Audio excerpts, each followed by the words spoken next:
Pencuri datang hanya untuk mencuri dan membunuh dan membinasakan. Aku datang supaya mereka mempunyai hidup dan mempunyainya dalam segala kelimpahan. Yohanes 10 ayat 10.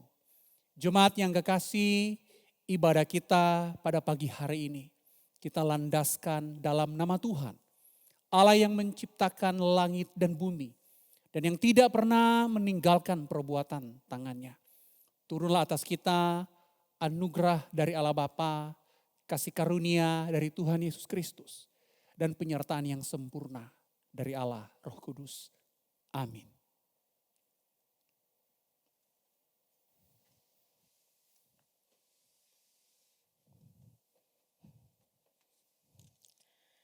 Shalom, selamat pagi Jemaat Gereja Kristen Kalam Kudus Ambon. Kembali kita bertemu di dalam ibadah minggu di pagi ini.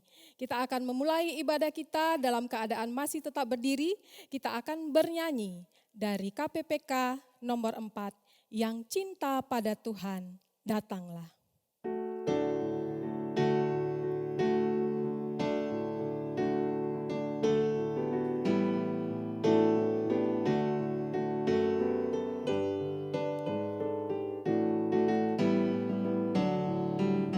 Yang cinta padanya datang bersoraklah, sehati memuji Dia, sehati memuji Dia, menghadap tahtanya, menghadap tahtanya, menuju ke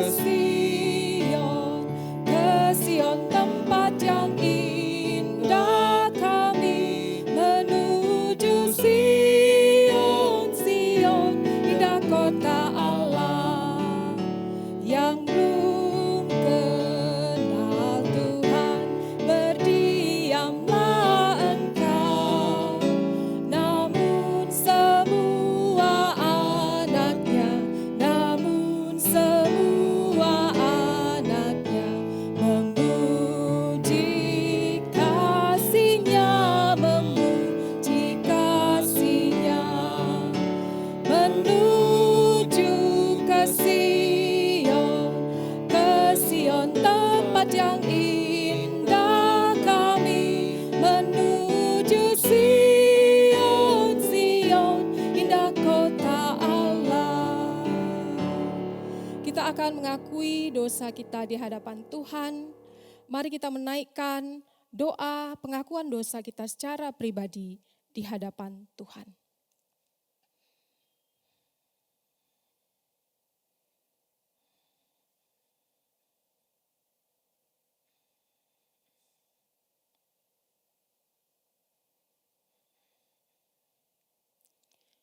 Ya Allah Bapa kami, inilah setiap doa permohonan dosa kami yang kami akui di hadapan Tuhan.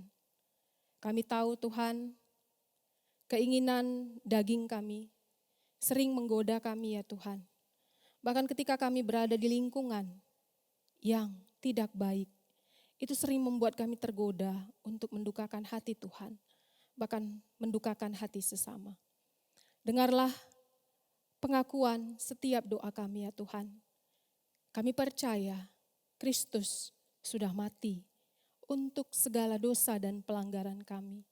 Dan untuk itu Tuhan, biarlah kami senantiasa boleh mempersembahkan yang terbaik. Hidup kami hanya untuk menyenangkan hati Tuhan. Di dalam nama Tuhan Yesus kami berdoa, kami mengucap syukur. Amin. Jemaat yang terkasih dipersilakan untuk duduk. Berita anugerah pada hari ini diambil dari Roma 6 ayat yang ke-7 sampai yang ke-8. Demikian. Sebab siapa yang telah mati, ia telah bebas dari dosa. Jadi jika kita telah mati dengan Kristus, kita percaya bahwa kita akan hidup juga dengan Dia. Demikian berita anugerah bagi setiap kita yang sudah menerima anugerah keselamatan itu. Kita akan memberikan bacaan bertanggapan kita pada hari ini yang diambil dari bacaan bertanggapan nomor 38 dengan judul Kasih Karunia dan Kebenarannya. Hukum Taurat diberikan oleh Musa, tetapi kasih karunia dan kebenaran datang oleh Yesus Kristus. Allah menunjukkan kasih-Nya kepada kita oleh karena Kristus telah mati untuk kita ketika kita masih berdosa. Waktu kamu hamba dosa, kamu bebas dari kebenaran. Sebab karena kasih karunia kamu diselamatkan oleh iman. Itu bukan hasil usahamu, tetapi pemberian Allah. Itu bukan hasil pekerjaanmu. Jangan ada orang yang memegahkan diri. Pada waktu itu Dia telah menyelamatkan kita, bukan karena perbuatan baik yang telah kita lakukan, tetapi karena rahmat-Nya oleh permandian kelahiran kembali dan oleh pembaharuan yang dikerjakan oleh Roh Kudus. Yang sudah dilimpahkannya kepada kita oleh Yesus Kristus, Juru Selamat kita. Supaya kita sebagai orang yang dibenarkan oleh kasih karunia-Nya berhak menerima hidup yang kekal sesuai dengan pengharapan kita. Karena kasih karunia Allah yang menyelamatkan semua manusia sudah nyata. Ia mendidik kita supaya kita meninggalkan kefasikan dan keinginan-keinginan duniawi, dan supaya kita hidup bijaksana, adil, dan beribadah di dalam dunia sekarang ini. Mari kita terus menaikkan syukur kita di hadapan Tuhan. Kita akan bernyanyi dari pujian KPPK nomor 209, Yesus segala-galanya.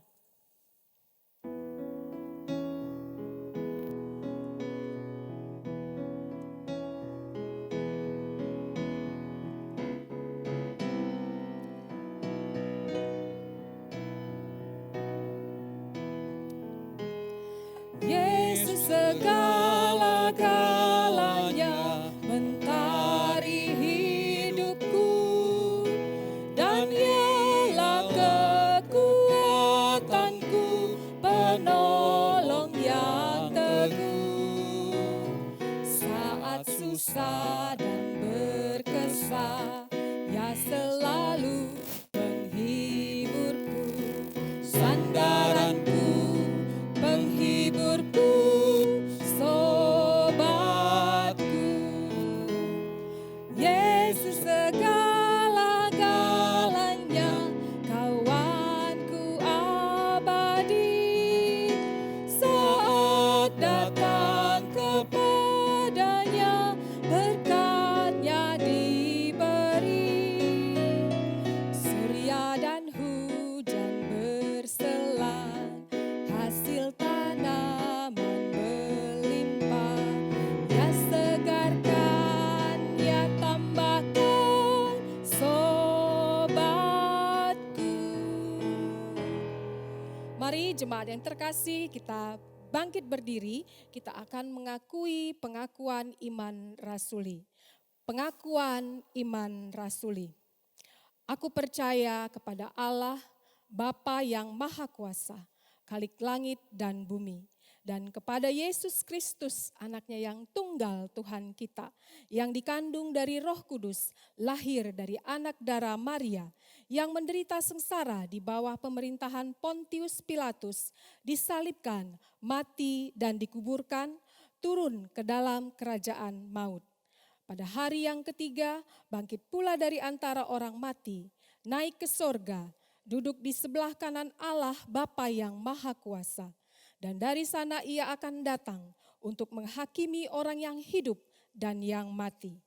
Aku percaya kepada Roh Kudus, gereja yang kudus dan am, persekutuan orang kudus, pengampunan dosa, kebangkitan tubuh, dan hidup yang kekal. Jemaat dipersilahkan untuk duduk. Kita akan menaikkan pujian kita sebelum mendengarkan khotbah yang bertemakan memikirkan kembali tentang keselamatan kita. Kita akan bernyanyi dari KPPK nomor 199, Jaminan Mulia.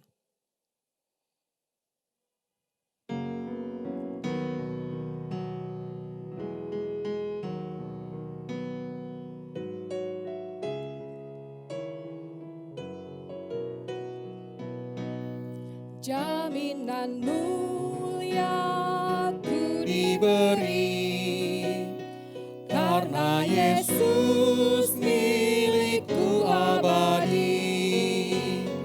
Aku warisnya, ku ditebus karena dibasuh darah kudus.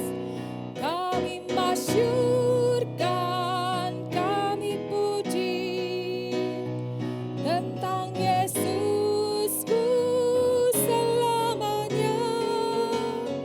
Kami masyurkan, kami puji tentang Yesusku selamanya. Aku serahkan diri penuh di dalam Tuhan, hatiku teduh sambil menyongsong kembalinya. Ku diliputi anugerahnya. Kami masyurkan, kami puji tentang Yesusku selamanya. Kami masyurkan, kami puji tentang Yesusku selamanya.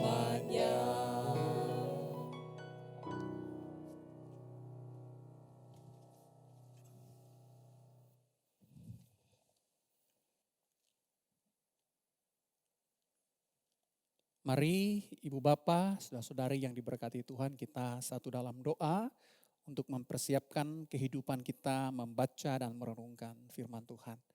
Mari kita berdoa. Bapa, kami bersyukur Engkau baik di dalam kehidupan kami. Tuhan memelihara kami, Tuhan menjaga kami, Tuhan membimbing perjalanan kehidupan kami. Tuhan memberikan kami keselamatan. Saat ini ya Tuhan, kami akan sama-sama membaca firman Tuhan. Kami akan merenungkannya dengan segala keberadaan kami yang penuh dengan kekurangan. Biarlah Allah Roh Kudus menolong kami, membuka pemahaman kami. Pikiran kami dan hati kami boleh terarah kepada pembacaan dan perenungan firman Tuhan. Sehingga apa yang kami baca, apa yang kami renungkan, boleh menghidupkan kami, menyelamatkan kehidupan kami. Karena tepatlah ya Tuhan, firman-Mu menyelamatkan kami. Terima kasih Tuhan untuk hamba-Mu yang penuh dengan kekurangan dan keterbatasan. Bapa yang menolong, Bapa yang memberikan kekuatan. Sehingga hamba-Mu mampu menyampaikan firman Tuhan sesuai dengan kerinduan hati Tuhan bagi kami semua. Berfirmanlah ya Tuhan, karena kami siap untuk mendengar. Di dalam nama Tuhan Yesus kami berdoa. Amin. Shalom Ibu Bapa, saudara-saudari yang diberkati Tuhan, selamat pagi. Apa kabar hari ini? Saya berharap kita semua berada dalam keadaan yang baik. Setelah 2 minggu kita tidak melaksanakan kebaktian online yang dilakukan oleh gereja kita, minggu ini kita kembali melaksanakan kebaktian online yang disiapkan oleh gereja kita. Harapan saya dimanapun Ibu Bapak berada, bersama dengan siapapun, keluarga kita, kerabat kita, teman kita semua berada dalam keadaan yang baik dan dalam perlindungan Tuhan. Tema perenungan kita pada pagi hari ini adalah Rethinking Salvation. Dan disari oleh pembacaan Alkitab, mari kita membuka Yohanes pasal 5, 1 Yohanes pasal 5. Sekali lagi 1 Yohanes pasalnya yang kelima, surat 1 Yohanes pasal 5 ayat 11 sampai dengan ayatnya yang ke-13. Sekali lagi 1 Yohanes pasal 5 ayat 11 sampai dengan ayatnya yang ke-13. Saya akan bacakan buat Ibu Bapak. Ibu Bapak, saudara-saudari boleh menyimak di Alkitab masing-masing atau di layar TV, laptop, atau handphone, tablet yang Ibu Bapak gunakan untuk beribadah pagi hari ini. Yohanes 1 Yohanes pasal 5 ayat 11 sampai dengan 13. Firman Tuhan berbunyi demikian. Dan inilah kesaksian itu. Allah telah mengaruniakan hidup yang kekal kepada kita. Dan hidup itu ada di dalam anaknya. Barang siapa memiliki anak, ia memiliki hidup. Barang siapa tidak memiliki anak, ia tidak memiliki hidup. Semuanya itu kutuliskan kepadamu supaya kamu yang percaya kepada nama anak Allah tahu bahwa kamu memiliki hidup yang kekal. Satu lagi dari Injil Yohanes pasal 10 ayatnya yang ke-10. Injil Yohanes pasal 10 ayat yang ke-10. Saya bacakan buat kita semua Injil Yohanes pasal 10 ayat yang ke-10. Firman Tuhan berbunyi demikian. Pencuri datang hanya untuk mencuri dan membunuh dan membinasakan. Aku datang supaya mereka mempunyai hidup dan mempunyainya dalam segala kelimpahan. Sekian jauh firman Tuhan. Yang disebut berbahagia ialah mereka yang mendengar dan melakukan firman Tuhan di dalam kehidupan mereka setiap hari. Seperti yang saya sudah katakan, Ibu Bapak, Saudara-saudari, tema perenungan kita pada pagi hari ini adalah rethinking salvation. Kita memikirkan kembali makna keselamatan. Apa sih yang dimaksud dengan keselamatan? Dulu waktu saya masih kecil, ketika saya berpikir tentang keselamatan, maka imajinasi saya akan membawa saya ke suatu tempat yang jauh di sana. Di atas langit, di awan-awan, tempat itu seperti sebuah istana yang putih, sangat terang, dan kimilaunya terpancar dari jauh. Kira-kira bentuk tempat itu seperti ini, Ibu Bapak bisa melihat di gambar ini. Nah, saudaraku yang diberkati Tuhan, hari ini konsep seperti ini masih sangat populer. Keselamatan adalah tentang pergi ke surga saja. Ketika kita berbicara tentang Injil, yang kita tawarkan adalah apa? Surga. Bahkan tidak jarang penginjilan yang kita lakukan itu bersifat mengancam. Kalau kamu tidak percaya Yesus, kamu akan dibinasakan di neraka yang kekal. Jadi kita mengancam nih. Dengan kata lain, Injil tidak lagi menjadi kabar baik, tetapi Injil menjadi semacam pengancaman. Bahkan ada para pengkhotbah yang mengatakan bahwa di neraka nanti kita akan dihukum oleh iblis. Nah, saudaraku yang diberkati Tuhan, pernyataan yang seperti ini itu menyesatkan. Karena Allah tidak pernah bekerja sama dengan iblis untuk menghukum manusia di neraka. Malah neraka adalah tempat hukuman untuk iblis dan para pengikutnya. Nah, ironi sekali bahwa hari ini kita masih sering menjumpai para hamba Tuhan yang mengklaim naik turun surga atau pernah ke neraka atau pernah ke surga. Pertanyaannya kembali ke tema kita. Jadi apa yang dimaksud dengan keselamatan? Apa sih itu keselamatan? Apakah benar keselamatan adalah tentang pergi ke surga yang tempatnya kilau kemilau, yang di atas awan-awan dan seperti sebuah istana? Sehingga keselamatan didefinisikan hanya seperti sebuah tempat saja. Nah, saudaraku yang diberkati Tuhan, apakah keselamatan itu lawan dari neraka? Atau apakah keselamatan itu menjadi semacam tiket? Kalau kita percaya, kita surga. Kalau kita tidak percaya, kita tidak menerima tiket untuk ke surga. Dengan kata lain, kehidupan ini adalah kehidupan yang bermusuhan dengan keselamatan. Karena keselamatan berbicara tentang kehidupan yang nanti sesudah kematian. Yang hari ini bukan kondisi selamat. Nah, saudaraku yang diberkati Tuhan, pemahaman seperti ini keliru dan bahkan banyak yang menyesatkan. Jadi sekali lagi, apa itu keselamatan? Keselamatan kalau kita akan melihat dari bahasa asli, di sana memakai kata Yunani sozo, ada juga kata Yunani soteria. Saya akan memberikan beberapa contoh, misalnya dalam Matius pasal 9 ayat 22, waktu itu ada seorang perempuan yang menyentuh jubah Yesus. Kemudian Yesus berkata demikian, teguhkanlah hatimu, hai anakku, imanmu telah menyelamatkan engkau. Maka sejak saat itu sembuhlah perempuan itu. Nah saudara, kata menyelamatkan di sini itu memakai kata Yunani zozo.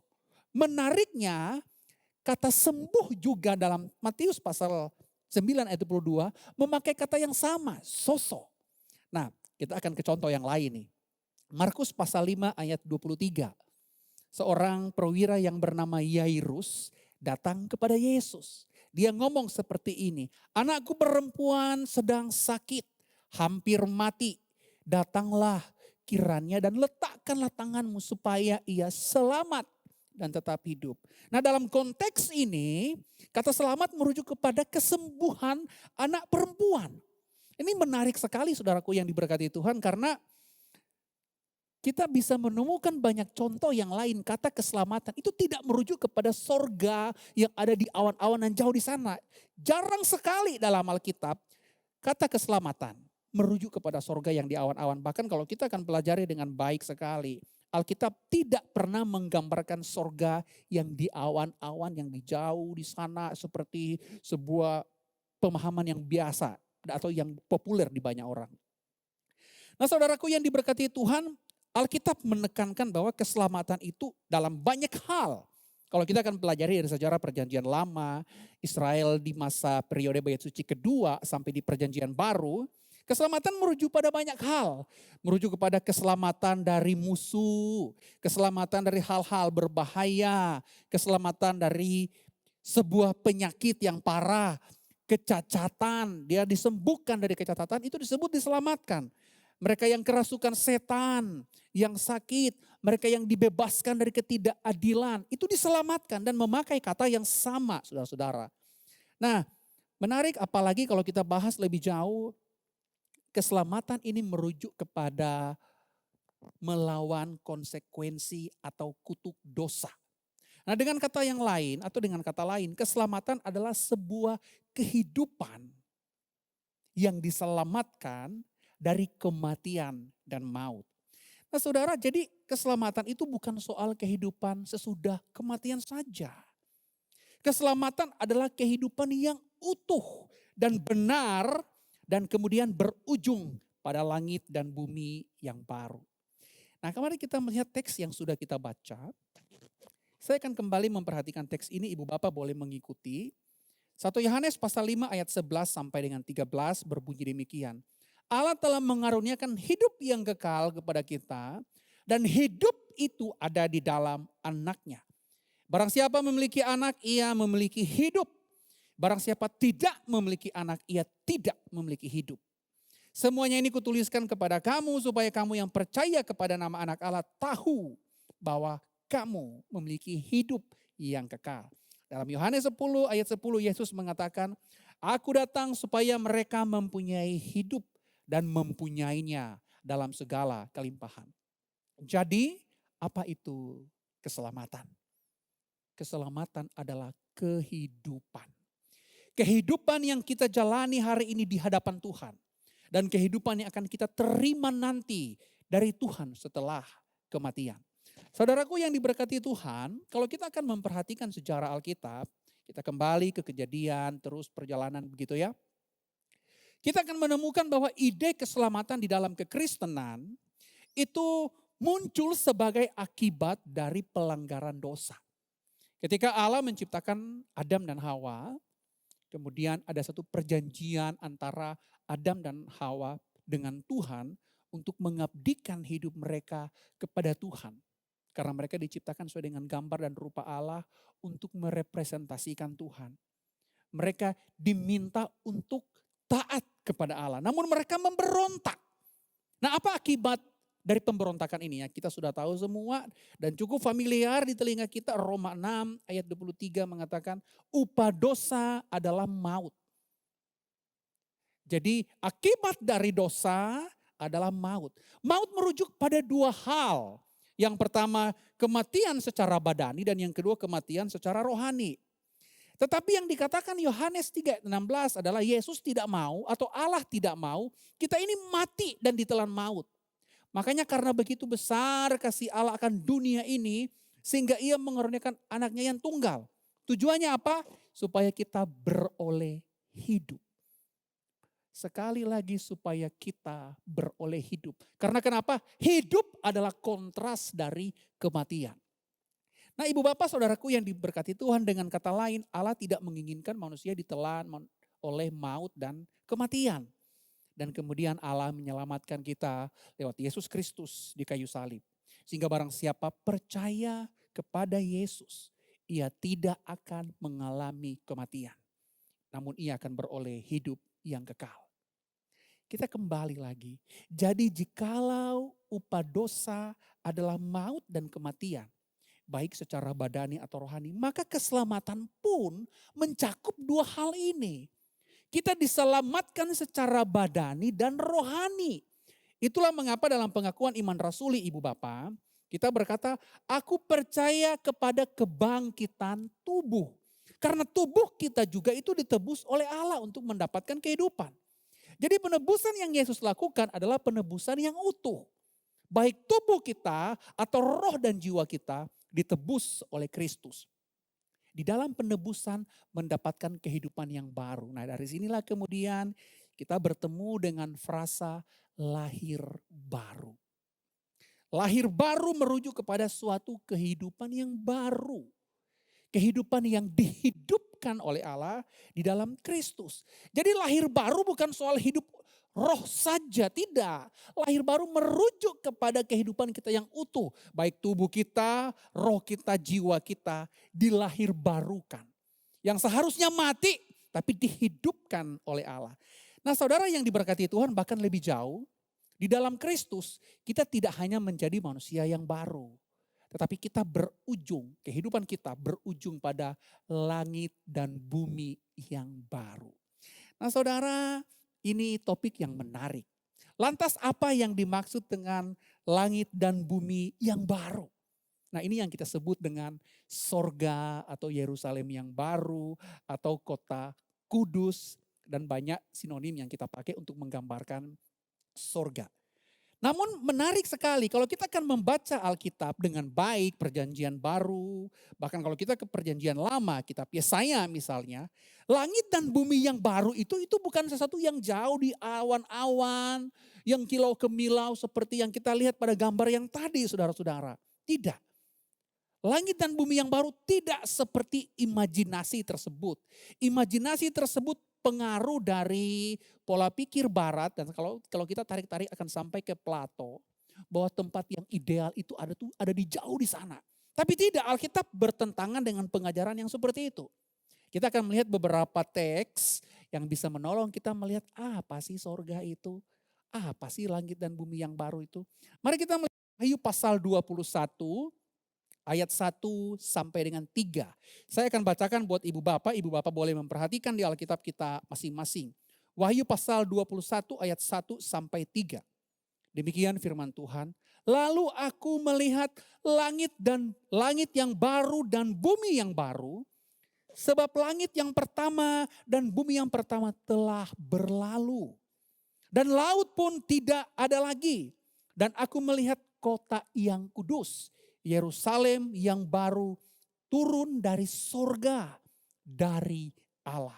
Yang berhias bagaikan pengantin perempuan yang berdandan untuk suaminya. Lalu aku mendengar suara yang nyaring dari tahta itu berkata, lihatlah kemah Allah ada di tengah-tengah manusia. Dan ia akan diam bersama-sama dengan mereka.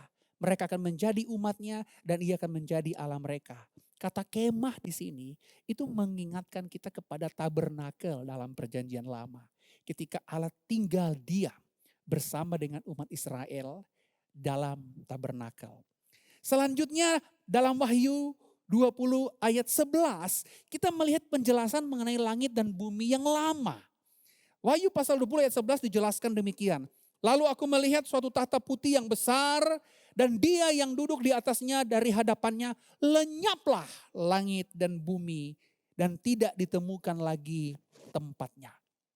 Jadi apa itu langit yang baru dan bumi yang baru?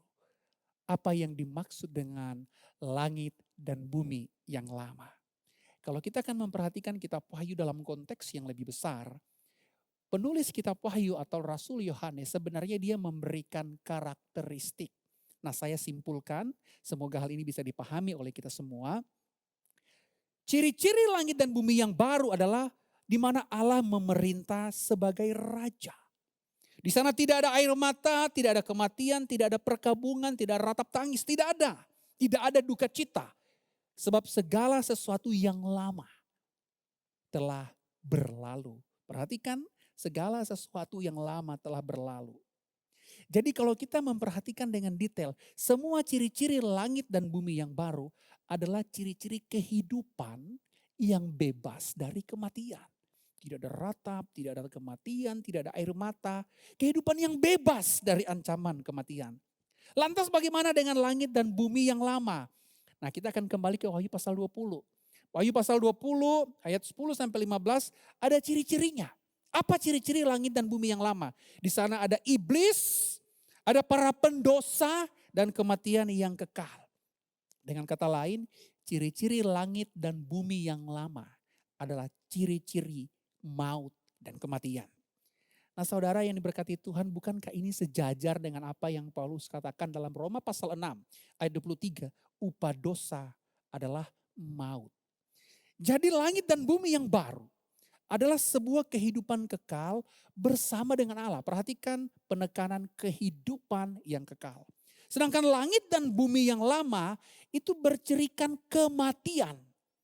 Kontras. Langit dan bumi yang baru kehidupan, langit dan bumi yang lama kematian. Lantas di mana kita bertanya-tanya? Di mana sih sekarang kalau kita mencari-cari letak langit dan bumi yang baru? Apakah ada di awan-awan di sana? Atau apakah dia dekat matahari yang jauh di sana atau dekat bulan? Atau di tempat yang jauh? Nah saudara, di mana letak langit dan bumi yang baru? Di sini. Di dunia ini. Yesus berkali-kali mengatakan dia akan datang untuk kedua kali. Yesus tidak datang ke sana. Keluar tidak. Yesus datang ke dunia kedua kali. Dunia ini akan ditransformasi. Ketika Yesus datang kedua kali, dunia akan diubah. Dunia akan direstorasi, ditransformasi menjadi dunia yang baru. Dunia yang lama bercirikan kematian dan maut dihancurkan Allah, diperbaiki Allah menjadi sebuah dunia yang baru. Nah saudara, lebih daripada itu, di dunia yang baru ini tidak ada lagi dosa, tidak ada lagi maut. Dunia yang baru bebas dari berbagai kejahatan karena sudah dikuduskan oleh Allah. Nah, itulah sorga.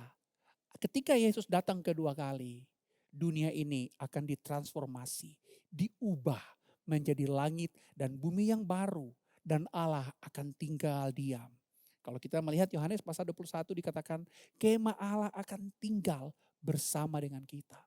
Allah tinggal langsung. Kita akan melihat Allah dalam bahasa Paulus. Aku melihat Allah muka dengan muka. Nah saudaraku yang diberkati Tuhan. Jadi apa itu keselamatan? Keselamatan adalah kehidupan. Kehidupan yang diberikan Allah melalui Yesus Kristus. Kehidupan yang kita jalani untuk Allah. Kehidupan yang akan kita terima sesudah kematian, yakni kehidupan bersama dengan Allah.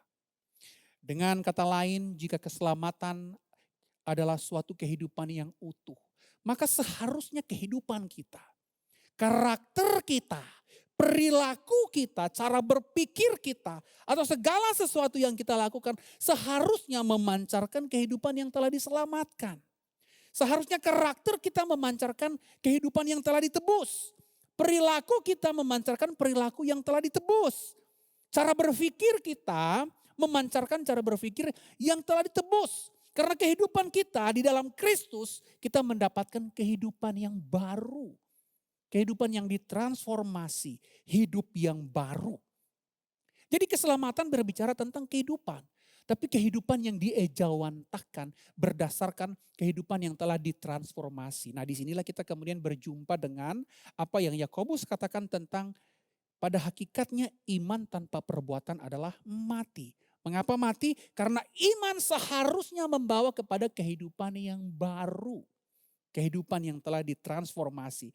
Nah saudara, Di dalam kehidupan kita menjalani hari-hari ini, kita akan menjumpai banyak sekali orang Kristen mengklaim dia percaya Yesus. Dia ngomong, saya percaya Yesus, saya pasti masuk surga. Saya percaya Yesus, saya beribadah. Itu bukan masalah yang penting. Masalah yang paling penting dari keyakinan kita kepada Yesus. Bukan klaim lewat mulut kita. Tapi kehidupan kita yang ditransformasi. Tidak ada gunanya kita berbicara tentang saya percaya Yesus, tapi kehidupan kita bobrok. Tidak ada gunanya. Tidak ada gunanya kita berbicara tentang saya percaya Yesus, tapi kita ini pengecut, pengkhianat, pembohong, suka fitnah. Tidak ada gunanya. Tidak ada gunanya jika kita bilang kita percaya Yesus, tapi kita pejina. Tidak ada gunanya. Karena percaya Yesus itu menghasilkan suatu kehidupan yang baru. Yakni kehidupan yang memancarkan kehidupan.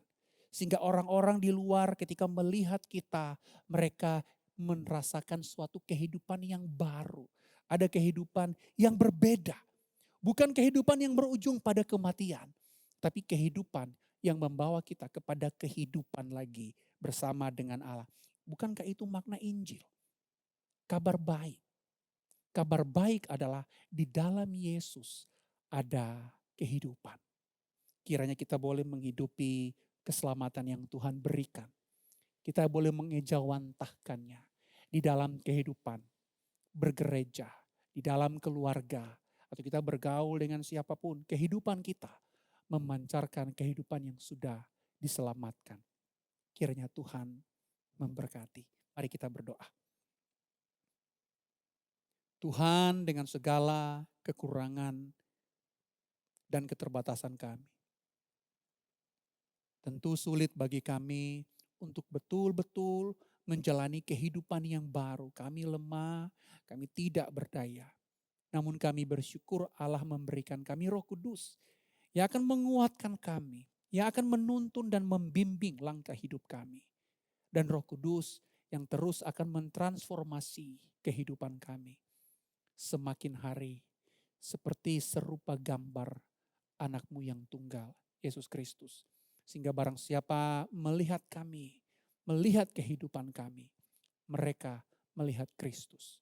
Terpujilah Engkau Bapa yang telah memberikan kami keselamatan dan kehidupan. Di dalam nama Yesus kami berdoa. Amin.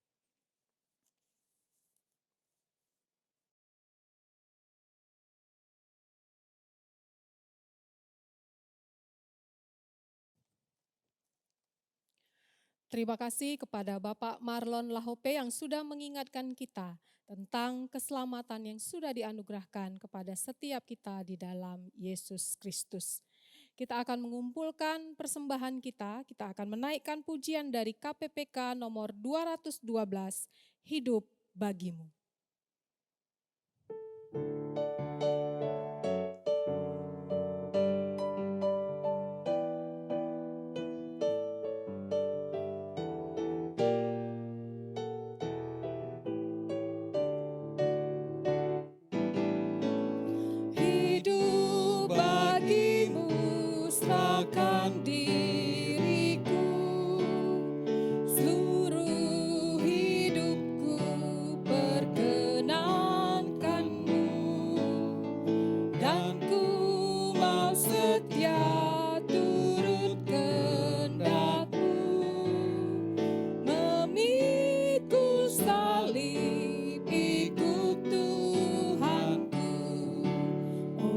Yesusku, Tuhanku, ku serahkan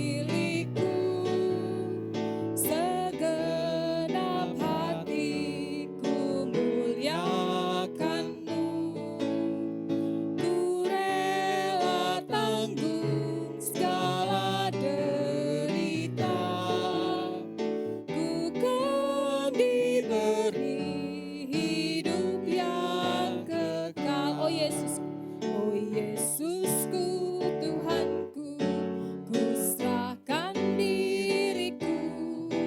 Kau rela disalibkan untuk menebusku.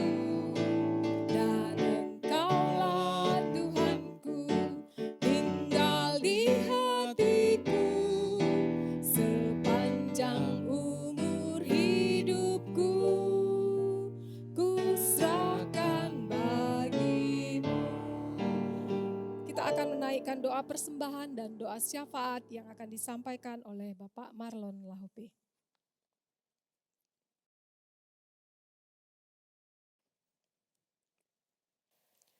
Mari kita berdoa kepada Tuhan. Bapa, kami bersyukur kesempatan ini kami boleh memberikan persembahan kami sebagai wujud ucapan syukur kami karena Tuhan baik dan memelihara kami. Kami boleh ada sebagaimana kami ada hari ini, tentu saja semua karena kebaikan Tuhan. Tuhan, biarlah persembahan yang kami berikan boleh berguna bagi pelayanan yang sedang kami kerjakan. Kami juga berdoa kepada Engkau, biar Tuhan memberkati setiap usaha jemaat kami. Pandemi COVID-19 memukul berbagai usaha kami. Ada banyak jemaat kami yang mulai berkurang penghasilan. Usaha semakin berkurang penghasilan. Tuhan menolong, Tuhan memberikan kekuatan, Tuhan memberikan keteguhan.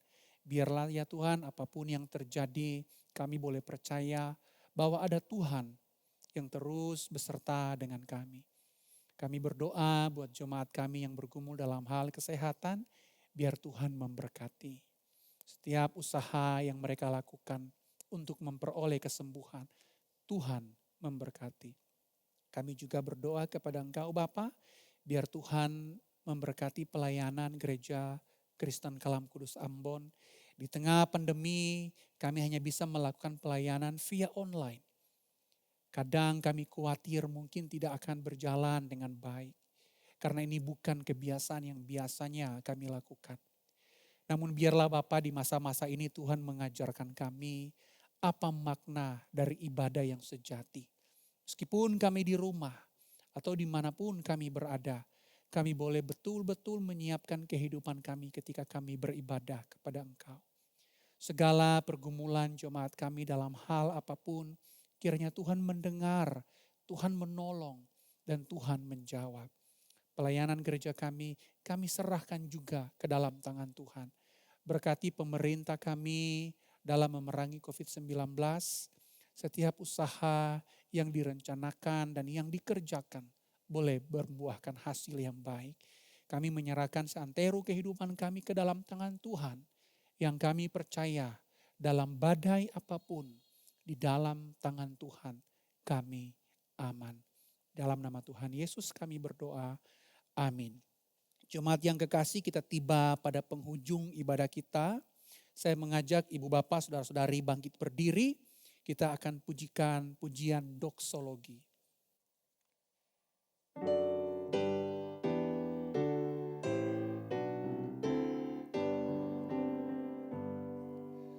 Puji Allah Bapa Putra, puji Allah Roh Kudus, ketiganya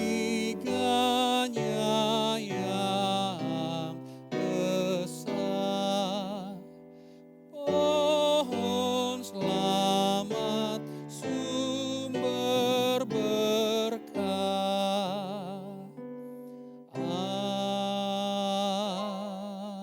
Amin.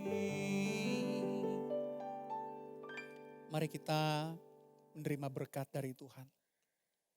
Tuhan memberkati dan melindungi kita. Tuhan menyinari kita dengan wajah-Nya dan memberikan kita kasih karunia. Tuhan menghadapkan wajah-Nya kepada kita semua dan memberikan kita semua damai sejahtera. Amin.